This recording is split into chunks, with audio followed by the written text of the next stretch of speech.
नमस्कार, मैं श्रद्धा श्रीवास्तव सुमन अपने YouTube चैनल यादों की पोटली में आप सभी का स्वागत करती हूँ। आज की कविता जिसका शीर्षक है आईने के पास जाती हूँ। ये उन स्त्रियों के लिए है जो उम्र दराज हो जाती है 60 पार। उसी पर चंद पंक्तियाँ सुनिएगा।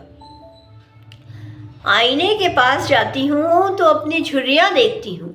थोड़ा आईना मुझे देखता है, थोड़ा मैं आईने में खुद को देखती हूँ। आईने के पास जाती हूँ तो अपनी झुर्रियाँ देखती हूँ। हो चली हूँ 60 पार, इसलिए निहारती हूँ खुद को गौर से। अपने दूरी बना रहे हैं इसलिए निखारती हूँ खुद को कई और से। हो चली हूँ 60 पार, इसलिए निहारती हूँ खुद को गौर से। अपने दूरी बना रहे हैं इसलिए निखारती हूँ खुद को कई और से।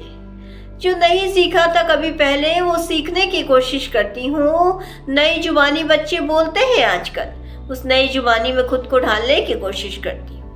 जो नहीं सीखा था कभी पहले वो सीखने की कोशिश करती हूँ। नई जुबानी बच्चे बोलते हैं आजकल, उस नई जुबानी में खुद को ढालने की कोशिश करती हूँ। आईने के पास जाती हूँ तो अपनी झुर्रियाँ देखती हूँ। थोड़ा आईना मुझे देखता है, थोड़ा आईने में खुद को मैं देखती हूँ। आईने के पास जाती हूँ। उम्र का ये पड़ाव सबको आना है, जो मैं देख रही हूँ आज वो सबको ही देखते जाना है।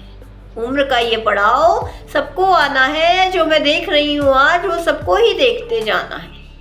बदल रहा है जमाना इसलिए कोई नहीं पूछेगा, तुम्हारी झुर्रियों के साथ ये जो तुम्हारा अकेलापन है इससे कोई नहीं देखेगा।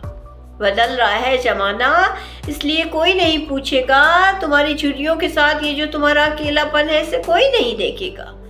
तुम्हें खुद के ही संगीत में खोना होगा, कभी हंसना होगा तो कभी रोना होगा।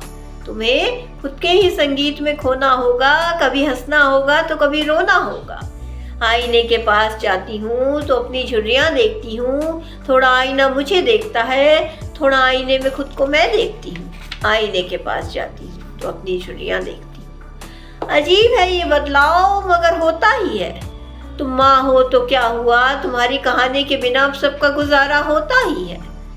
अजीब ही है ये बदलाव मगर होता ही है। तुम माँ हो तो क्या हुआ, तुम्हारी कहानी के बिना भी अब सबका गुजारा होता ही है। अब नई कहानियाँ जन्म ले रही हैं, जब तुम सुनाती हो तो ऐसे अपनी पुरानी कहानियों को चादर से ओढ़ देती हो। उनमें अभी भी ताजगी बनी रहे इसीलिए तुम उन्हें ढककर सुला देती हो। अब नई कहानियाँ जन्म ले रही हैं, जब तुम सुनाती थी तो अपनी पुरानी कहानियों को चादर से ओढ़ देती थी। उनमें अभी भी ताजगी बनी रहे इसलिए तुम उन्हें ढककर सुला देती थी। आईने के पास जाती हूँ तो अपनी झुर्रियाँ देखती हूँ। थोड़ा आईना मुझे देखता है, थोड़ा आईने में खुद को मैं देखती हूँ। आईने के पास जाती हूँ। अंतिम की चंद पंक्तियाँ सुनिएगा। हो सके तो मत देना इंतजार माँ को, अपनी ऊंची आवाज से जवाब माँ को। हो सके तो मत देना इंतजार माँ को, अपनी ऊंची आवाज से जवाब माँ को। वो दिन भर राह देखती है तुम्हारी, उसके हाथ में कुछ रखो ना रखो उसकी गोद में बस सर रख देना। वो दिन भर राह देखती है तुम्हारी, उसके हाथ में कुछ रखो ना रखो उसकी गोद में बस सर रख देना। जन्नत वही है, तुम झुकना बेशक भगवान के आगे मगर उसके आगे भी खुद को रख देना। जन्नत वही है, तुम झुकना बेशक भगवान के आगे मगर उसके आगे भी खुद को रख देना। आईने के पास जाती हूँ तो अपनी झुर्रियाँ देखती हूँ। थोड़ा आईना मुझे देखता है, थोड़ा आईने में खुद को मैं देखती हूँ। आईने के पास जाती हूँ तो अपनी झुर्रियाँ देखती हूँ। इसी के साथ मैं अपनी कविता से विदा लेती हूँ। तब तक के लिए धन्यवाद।